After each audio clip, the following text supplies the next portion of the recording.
The most prolific serial killer in modern human history was not Ted Bundy, not Jeffrey Dahmer, not even Jack the Ripper. Somewhere in the mountains of western Colombia, a man is walking. He looks completely harmless, short, 5'5", a slight limp, thick glasses. Today, he is dressed like a priest. The children who saw him did not run. That was the last mistake they ever made. Between 1992 and 1999, this one man murdered no fewer than 193 children. Some investigators believe the true number is closer to 300, every single one of them between the ages of 6 and 16. Every single one tortured. Every single one discarded in ditches and mass graves, like they never mattered. His name was Luis Alfredo Garavito Cubillos. The world called him La Bestia, the Beast. And today, we are going all the way in. We are covering the crimes, the investigation, the psychology, and then we are going somewhere science cannot fully explain. Because here is what most documentaries leave out. Luis Garavito claimed the devil told him to kill. He reported hearing commanding voices he could not resist. He described a strange force that took hold of him the night of his very first murder. Forensic psychiatrists confirmed he exhibited delusions of being controlled by an external force. Was he lying? Was he insane? Or was there something else at work? Stay with me, because by the end of this video you will understand not just what Luis Garavito did, but what Luis Garavito was, the cage he was born into to understand the beast. You have to understand the cage he was born into. Colombia, 1957. The country is tearing itself apart. A civil war known as La Violencia has killed over 200,000 people. Villages wiped out. Bodies left in fields. Children growing up where mass death was just Tuesday into this world on January 25, 1957. In the small town of Geneva, Colombia, a boy was born. Luis Alfredo Garavito Cubillos, the eldest of 7 children. His father was not simply strict. He was violent. He beat the family regularly. Luis and his siblings would hide when they heard him coming home. But that was not the worst of it. Luis was sexually abused as a child by neighbors, multiple neighbors. He told no one because he feared what his violent father would do. Think about that. A child is being violated, and he cannot tell the people who are supposed to protect him because one of them is already hurting him. By his teenage years, something inside him had broken. He began attacking younger children. His first known victims were his own brothers. Molested while they slept, he was thrown out of the family home, alone, 17 years old. With nothing, he drifted. Job to job, town to town, drinking more every year, and the darkness inside him grew. The making of a predator. Colombia in the Maíz 1980s had a population of children that society labeled desechables, street children, shoe shiners, lottery ticket sellers, kids sleeping in doorways, unregistered, invisible, and Luis Garavito noticed. He became an alcoholic drifter moving between cities, quiet, forgettable, the kind of man nobody looks at twice. He began luring young boys with money or food, leading them to isolated areas and assaulting them. He kept a notebook recording every attack, not murdering yet, but progressing. In 1984, he suffered a mental breakdown and was hospitalized, prescribed antipsychotic medication, referred to therapy. He told them nothing about the children. He was released, and immediately reoffended. He became obsessed with serial killers. He admired Adolf Hitler, specifically the mass graves. He later told investigators he liked the concentration camps. He was building toward something. For more than 12 years, he attacked boys at least once a month before he ever killed anyone.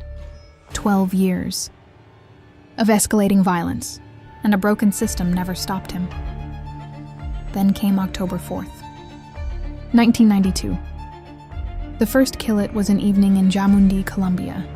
Garavito was drinking brandy. As he almost always was, he spotted a 13-year-old boy named Juan Carlos walking near a bazaar, and then he looked at the river. The moonlight was reflecting off the water, in his own words. The reflection invoked a strange force within him, that it reminded him of his childhood, that it filled him. With rage, he followed the boy. On the way, he bought 2 things: synthetic rope and a butcher's knife.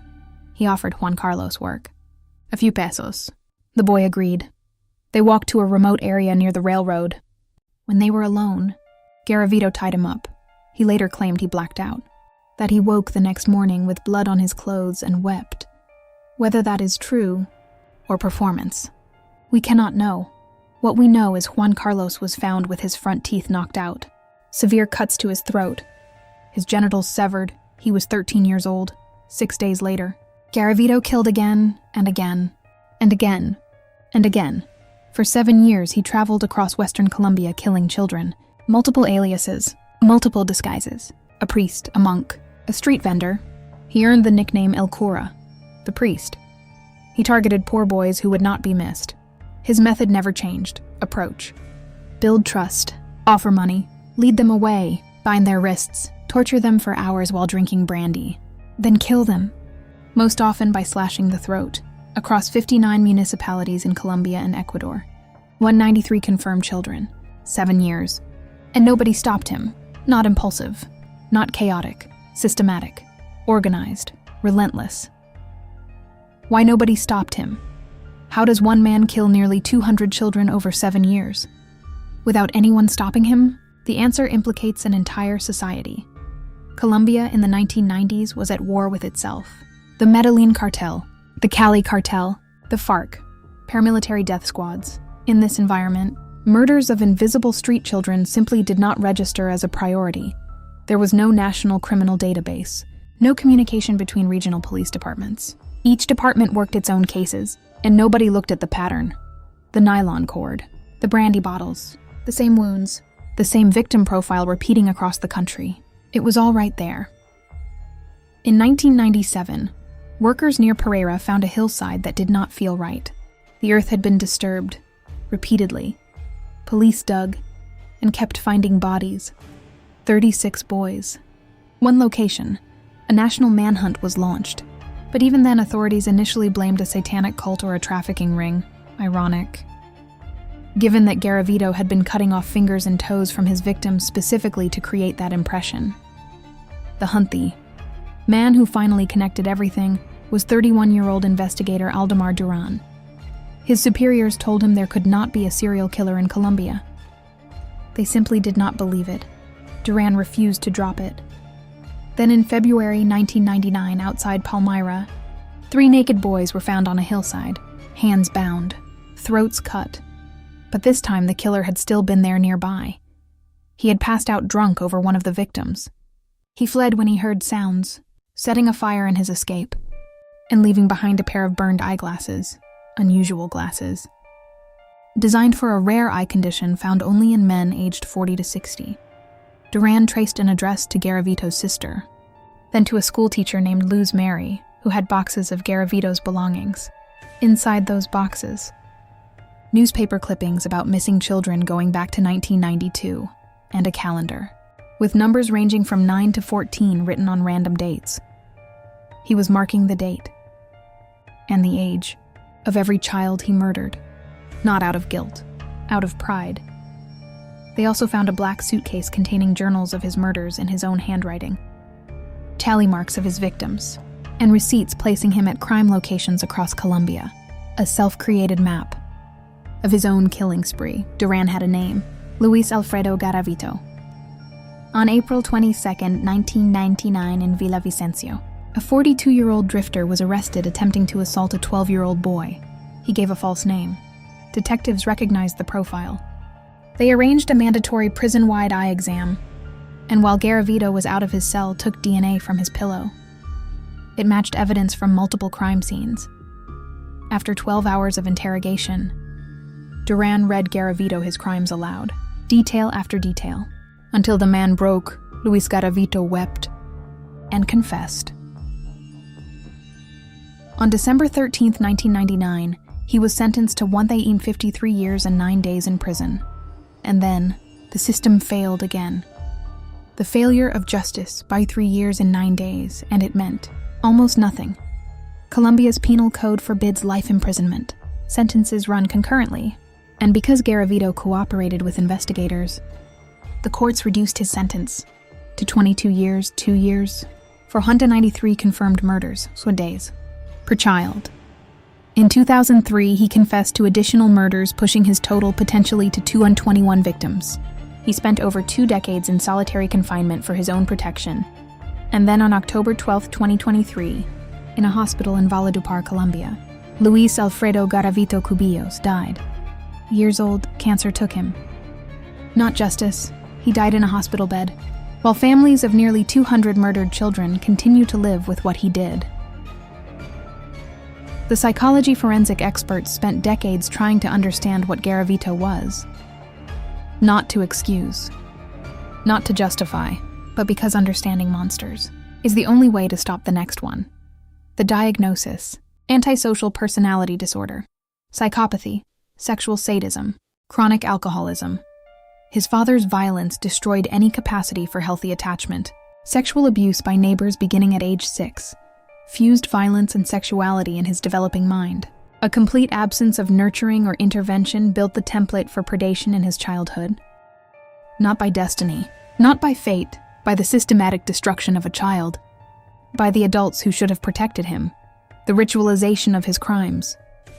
The specific rope, the brandy, the throat cut, represents what criminologists call signature behavior, a psychological ceremony that recreated the one thing he was denied as a child: absolute power and control. Garavito told investigators, "I would get drunk and look for young boys." Alcohol removed the last barrier between the darkness inside him and the world outside. He was drunk at every single confirmed murder scene. Multiple times he described blacking out during murders and waking to find what he had done. Forensic psychiatrists confirmed genuine dissociative episodes, and critically, he reported hearing commanding voices he could not resist. Delusions of being controlled by an external force. Psychiatric tests confirmed these were genuine, deeply embedded features of his psychology. So the question becomes, where does psychology end? And something else begin? The paranormal explanation. Now we go somewhere different. I am not abandoning reason. I am not asking you to abandon yours. But there are aspects of this story that do not sit comfortably within the boundaries of psychology. Alone, remember what Garavito said about the night of his first kill.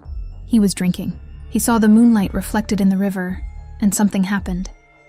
He described a strange force that awoke inside him, triggered by the light on the water, something that reminded him of his childhood and filled him with rage. In many spiritual traditions, water is considered a liminal space, a boundary between the physical and spiritual world. Moonlight on water is one of the most powerful activating symbols in folk magic, Santeria, and the indigenous shamanic traditions of Colombia itself. Was this a psychological trigger? Possibly. Or was something else listening? On the banks of that river, the psychiatric assessments confirmed Garavito experienced imperative voices, commanding voices he could not control. In clinical psychiatry, these are symptoms of psychosis. But in the spiritual traditions of Colombia, in Afro-Colombian religious practices, in the folk Catholicism of the rural Andes, commanding voices are not a symptom. They are a visitation. Colombia is a country where the line between the material and the spiritual world is in many communities not considered a line at all. The Quindío region where Garavito was born sits in a landscape steeped in colonial folk belief, where evil spirits known as espantos, terrors, were said to inhabit lonely roads and rivers, waiting for the morally weakened. The espanto is not simply a ghost, it is a corrupting force. It attaches to humans who are already damaged and uses them. The actual psychiatric record of Garavito states this. Garavito projects his feelings of guilt onto demons and the devil. Being baptized in prison seems, for him, to heal the personality traits that caused the killings. The clinical interpretation is denial, but consider the alternative. What if somewhere inside the broken architecture of Garavito's mind, the abused child, the abandoned teenager, the drifting alcoholic, something had taken root? Something that found in his trauma, his isolation, his psychotic breaks. The perfect host? In Judeo-Christian demonology, possession does not require a healthy mind. It requires a vulnerable one, a soul with cracks wide enough to be entered.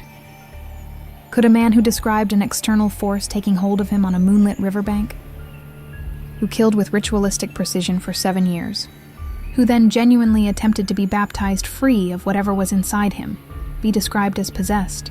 I am not telling you what to believe, but there are cultures with traditions spanning thousands of years that would look at this story and not say mental illness. They would say, "We know what this is. We have a name for it, and it is not the man." When Garavito was baptized in prison, he reportedly wept. He said he could not reconcile what he had done with who he was, that it felt like someone else had been inside him. Psychiatrists called this dissociation. His priest called it deliverance. Maybe. It was both. The victims. It is easy in a story this dark to lose sight of what this actually was. This was not a case study. This was not a mystery to be solved. This was 193 children, boys who sold lottery tickets to feed their families, boys who shined shoes to earn a few pesos, boys who trusted a kind stranger with a few coins, boys who wanted nothing more than safety, warmth, to go home. Many were never formally identified, their families too poor, too broken by a system that never served them, to even report them missing. To Colombia, they were the dissecables, the disposables. They were not disposable. Each one was a world. Each one had a name his mother gave him. A laugh, a favorite food, a dream, however small. Their names are not all known, but they should be remembered. Outro Luis, Alfredo Garavito. Cubillos died on October 12, 2023, 66 years old. Cancer, in a hospital bed, not justice, and somewhere in the mountains of the Andes. In unmarked graves and sugarcane fields, some of his victims still have not been found. Their families are still waiting. The children who survived his attempts are adults now. They carry this every single day. If this video affected you, share it. Not for the views, but because these children's stories deserve to be known. They were not disposable. If you are new here, subscribe, because we are just getting started.